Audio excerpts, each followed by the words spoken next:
ક્યાં ગઈ હતી? ક્યાંય નહીં. સાચું બોલ. પેલા ને મળવા ગઈ હતી ને? હા, કઈ નહોતી. જાઉં છું. નથી જવાનું ને? શું કામને નથી જવાનું? ના પાડી ને એટલે પ્રેમ કરે છે ને? હા. તો મારી નાખી છે ને? શું કામ? માન્યું કે તમે મુખી બાપાના દીકરા છો, પણ આવી રીતે કોઈને મારવાની વાત ન કરો. સમજાવ્યો તો એને, પણ આ બહુ વધતી વાત કરતો હતો. ખબર નહીં કોનો પાવર છે. હા, તને ખબર છે ને કે ઈ ગામ હારે આપણે દુશ્મની હાલે છે, તો પ્રેમ કરતા પહેલા વિચાર ના કર્યો? આપણા ગામના છોકરા મરી ગયા છે. મોઢું સંભાળીને વાત કરો. હું ક્યારની કઈ બોલતી નથી, એટલે તો વધારે બોલતા જાવ છો. અરે બોલતો તો હું નથી, એટલે તમે માં દીકરી બે સમજતા નથી અમારી વાત. હા, આ પ્રેમથી સમજાવશું ત્યાં સુધી સમજ નહીં પડે. સમજાઈ ગયું છે, અને કોણ કેટલા પાણીમાં છે ને એ જોઈ લીધું છે. એટલે અત્યાર સુધી તમે કીધું ને કે કર્યું, હવે હું મારી મરજીનું જ કરી. તારી મરજીનું? હે, તારી મરજીનું કરીશ? છોડો. કેમ? મેં હાથ પકડ્યો છે ને, છોડો. રાણી બનાવીને રાખીશ તને. શું કરો છો? છોડને. સાંભળ, એના કરતા વધારે રૂપિયા છે મારી પાસે. હું જેની પાસે હે શું કરો છો તમે? સમજાવું છું એને, સમજતી નથી. આવી રીતે કોણ સમજાવે? કોકને સમજાવવા માટે એનો હાથ પકડવો પડે. હા, આ પ્રેમથી નો સમજે તો આના હાથ પકડવા પડે. એવું તો તમારું કેવું છે ને કે તમે સમજાવો છો મને? બાકી હંધાઈને ખબર છે કે તમે કેવા છો. હા, જોઈ લીધું ને? આ તમારા તણી મુખી બાપાના દીકરા. પણ નામ ઊંચું થાય ને એવું કઈ કર્યું નથી. નામ તો ઊંચું થાય જ્યારે એ છોકરાને મારી નાખી, તને પતાવી દે ત્યારે તો ગામ કે હે ને કેવા મુખી બાપાના દીકરાએ હું કામ કર્યું છે. સાચી વાત છે એમની. જો તું એની મરજીથી નહીં આલે તો એ તને પતાવી દે, કારણ કે એના માટે તો આ બધા ઢીંગલા ઢીંગલીના ખેલ છે. છોકરાને મારી નાખશે, તને મારી નાખશે ને જેલમાંય જાય તો અમારા ઘરનું નામ બહુ રોશન થાય. હા, એની કોઈ જરૂર નથી. એવો મોકો અમે નહીં આપી. તમે લોકો અમને મારો ત્યાં સુધી તો વાત જ નહીં પહોંચે. અમે જાત જ નક્કી કર્યું છે. દુશ્મન સમજો હો ને અમને, તો તમે હારે તો અમને રહેવા નહીં દો, પણ હારે મરી તો હકી ને અમે. મરવાય નહીં દઉં. હા, તને તો એવી જગ્યાએ લઈ જઈશ ને મૂકો એનો હાથ. કે તને એમ થશે તારી માય તે રોહે અને તુંય રોઈશ. આખી જિંદગી પસ્તાવું ના પડે ને તો કેજે મને. આદિ, મૂકો એનો હાથ. બસ, શરમ નથી આવતી? આ ગામની બેન દીકરીઓને તમારે હાચવવી જોઈએ, અને ગામની દીકરી એ તમારી દીકરી, તમારી બેન કહેવાય. એની ઇજ્જત ઉપર હાથ નાખતા શરમ આવી જોઈએ. પોતાની જાતને મુખી કહો છો ને, પણ લખણ એ કઈ મુખી જેવા નથી તમારા. તો તું શીખવાડીશ મને? હે, હા, તારું કામ કરજે, નીકળ. કરું છું ને મારું કામ. હવે તો મારું કામ જ કરે. હા, બધાય કાળા કામ કરે છે. બાપુને કહીશ. બાપુ બહુ મોટી મોટી કરે છે ને કે મારા ગામમાં કોઈ પણ આડાવડું થાય ને તો એને મારી નાખતા મને વાર નહીં લાગે. તો આ જો કે એના ઘરનો દીકરો જો કાંઈ ગુનો કરે તો બાપુ શું ફેસલો કરશે? કાંઈ નહીં કરે, મારી કોર જ બોલશે. તારે જેને કેવું હોય એને કહીએ. જા ઉપર. કોને સમજાવો છો તમે? હા, કોઈ સમજે એમ નથી. એટલી વખત પ્રેમથી સમજાવો છતાંય નથી સમજાવે તો કોઈના વિશે ફરિયાદ કરીને હું સમજવાના છે? મળતી નહીં ને? હા, એને ન મળે પણ તમને મનમાં આવે એમ તમે કરી શકો. ક્યાંનો ન્યાય છે આ? બરાબર ન્યાય છે ને એમ જ રહે. આજકાલની છોડીઓ એના મનને સમજે છે હું. જે તમે પુરુષ સમજો છો એ જ.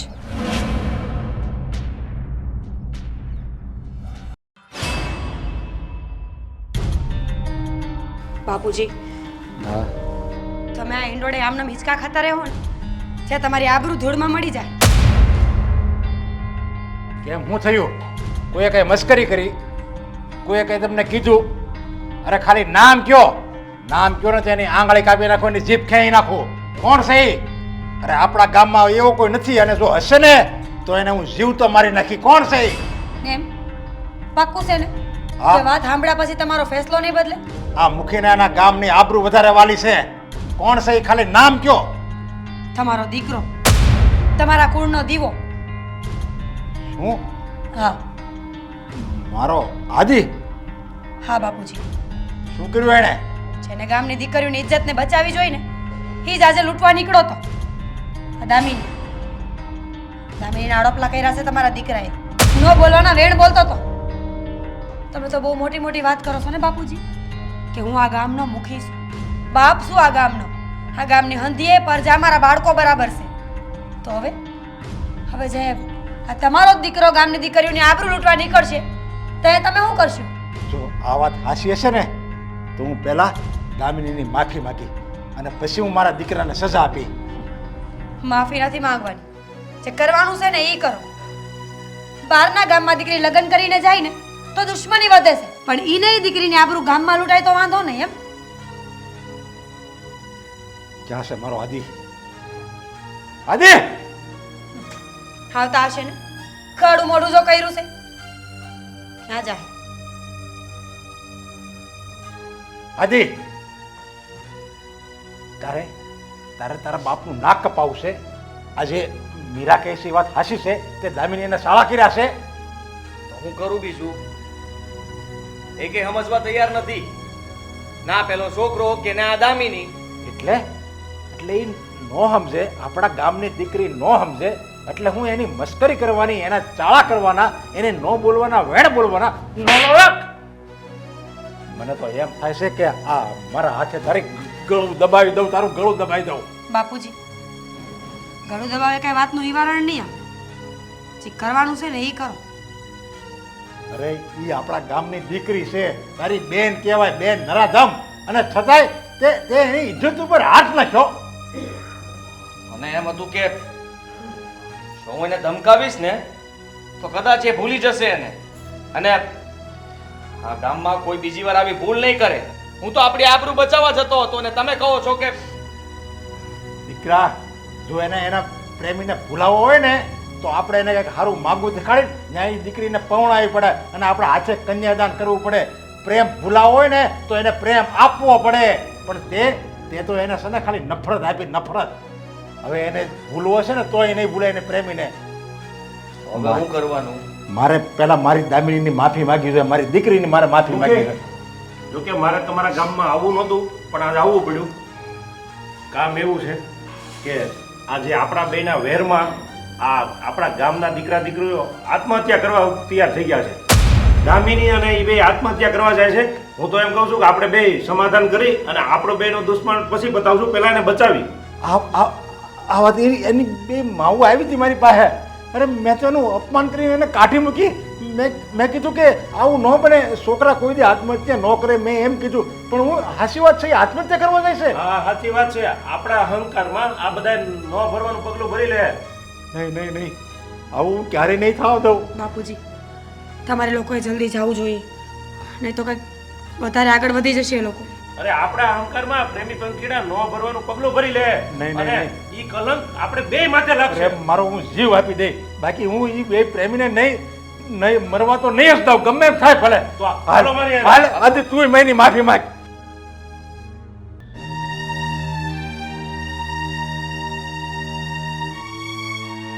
દેવા, હા, ભગવાનની સાક્ષી હે, આપણે લગ્ન તો કરી લીધા,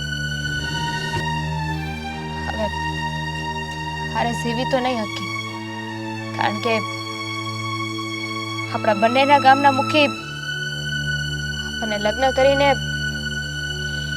રહેવા નહીં દે. હા, અને એકની એક વાત રોજ કરીને શું કરવાનું? આ મારા મમ્મી, તારા મમ્મી બધી વાત કરી ચૂક્યા છે, પણ કોઈ જગ્યાએથી કોઈ હઠ મૂકવાની વાત જ નથી આવતી. કોઈ વાંધો નહીં. હવે જો એ લોકોએ હઠ મૂકવા રાજી નથી તો આપણે તો પ્રેમ કર્યો છે, અને કહેવાય છે ને, પ્રેમ ક્યારે હારતો નથી. અરે જીવી નો હકી તો કઈ નહીં, પણ અરે મરી તો હકી ને. સાચી વાત છે.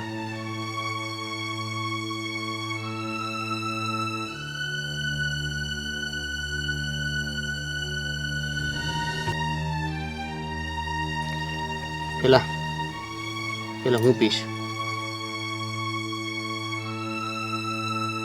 પણ પછી જોજે, પીધા પછી દગો ન આપ્યો.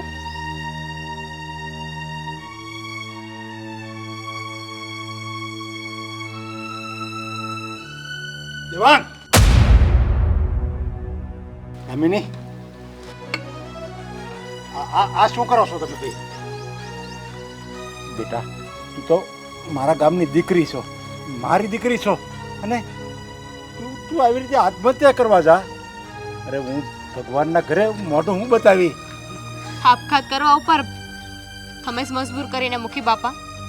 કેટલાય સમયથી તમને સમજાવતા હતા કે અમારા બંનેનું હક પણ કરાવી દો, એકબીજાને પ્રેમ કરીએ છીએ, પણ તમને તો એવું લાગ્યું હંધુ એ નાટક છે. હા બેટા, ભૂલ મારી જ હતી. મેં જ તમને અત્યાર સુધી પ્રેમ કરતા રોક્યા છે, મેં જ લગ્ન કરવાની તમારા બંનેની ના પાડી છે, અને બેનું મને માફ કરી દેજો. આ મુખી વેરની આગમાં એવો આંધળો થઈ ગયો હતો કે એની દીકરીના જીવતરનું કાંઈ ન દેખાણું. એને તો બસ એની વેર, એના ગામની આબરૂ, ઇજ્જત, એ જ બધું વાલું લાગતું હતું. પણ આજ મારી દીકરીએ મારી આંખ ખોલી દીધી છે કે વેરને ભૂલવામાં જ ડાકપણ છે. તમે તો ત્યારે સમજ્યા જ્યારે અમે છેલ્લી ઘડીએ હતા. કદાચ 5 મિનિટ મોડું થઈ ગયું હોત તો આ તમે જેને દીકરી દીકરી કહો છો એ દીકરી રહે જ નહીં. નહીં, એવું ક્યારેય ન થવા દેવાય. અને જો એવું થઈ ગયું હોત ને તો આ મુખી આયા ભગવાનના શરણે જ માથું ઢાળીને એને જીવ આપી દેવાનો હતો. પણ આ તો ભગવાન ઘણો ઉપકાર કે મારી દીકરીને ટાઈમે બચાવી લીધી. મુખી બાપા, ઉપકાર તો તમારે ભગવાનનો નહીં, પણ મારે તમારો માનવો જોઈએ. મારી આ એક આંખ જો કંઈક કરી દે હાથ ને તો મારે જીવવું હરામ થઈ જાય, અને હું મારી દીકરી વગરની હું કરે એ તમારા વિષયના બહાર છે. મુખી બાપા, તમારો ખૂબ ખૂબ આભાર હો. હા, હાસી વાત કીધી હિરલબેને. હા, અમારા બંનેનો આધાર જ અમારા છોકરાઓ છે, અને જો અમારા છોકરાઓ જ ના રહે તો અમે બંને શું કરત? આજે તમે આવી આમનો જીવ બચાવ્યો, અમારા પર બહુ મહેરબાની કરી. અરે મુખી બાપા, મારા હિસાબે જ બે દીકરા દીકરીઓ એનો જીવ આપવા તૈયાર હતા. આમ ગણો તો બધો વાત મારો જ હતો ને. મેં જેને મોતની ખાઈમાં ધકેલા હતા.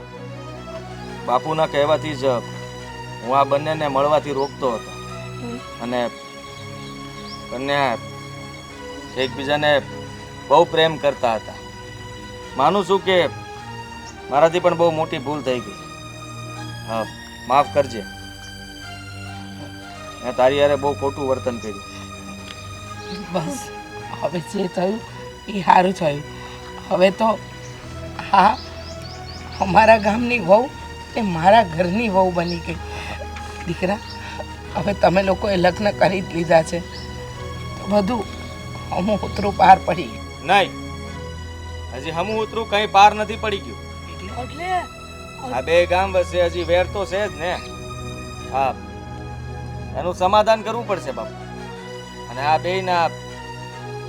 બે ગામ ભેગા મળીને ધામધૂમથી લગ્ન કરાવવા પડશે. શું હા તમારા મુખી નો મહિને તો અમારે તો આ સહી નહીં દાણા જોવા પડશે. અરે ઈ મુખી માની ગયા છે. એ મુખીએ જ મને બધી વાત કરી કે હું માની ગયો છું અને એણે માફી હોતે માગી લીધી. અત્યારે ત્યારે તો મને ખબર પડી કે વાંક બધો મારો જ હતો. પણ બેટા તે સાચું કીધું. આપણે આ બેયના ધામધૂમથી લગ્ન કરીશું અને આ બે ગામને ધુમાડા બંધ જમવાનું છે. હા બાપુ, આ ગામ ધુમાડો બંધ કરશું ને તો જ હંધા ભેલા મળીને જમશું. અને આજથી ઝેર ઝેર બધું ભૂલી જવાનું છે. બસ આપણે બધા એક જ સેવી, એક જ બાપના, એક જ મા બાપના આ ધરતી અને આકાશના સંતાનો સેવી. બસ એ જ વાક્ય આપણે યાદ રાખવાનું છે. તો મુખીના દીકરાને હું આ દામિની સાથે પ્રેમ કરું છું અને લગ્ન કરું એનાથી કોઈ વાંધો નથી એમ ને? હા ભાઈ, મને કાંઈ વાંધો નથી. અરે એને શું વાંધો હોય? અરે એ તો એને આના લગ્નમાં એ જવતલ હોમશે અને આ એનો બાપો એનું કન્યાદાન કરશે. લો બસ થઈ ગયું સમાધાન. હવે ક્યારે ખોટા વિચારો કરતા નહીં. હા, જમાઈ રાજા, તમે છે ને અમારા ગામના જમાઈ રાજા છો. આજથી તો અમે તમને માનભર બોલાવશું. કેમ છો મિત્ર? હું છું આદિત્ય ગોંડલિયા. અને હું મીરા આહિર. અમારા આવા અવનવા વિડીયો જોવા માટે આજે જ અમારી ચેનલ એટલે કે ડીકે ડિજિટલ એને લાઈક કરો, શેર કરો, સબસ્ક્રાઇબ કરો અને બેલ આઇકોન દબાવવાનું બિલકુલ નહીં ભૂલતા. Thank you.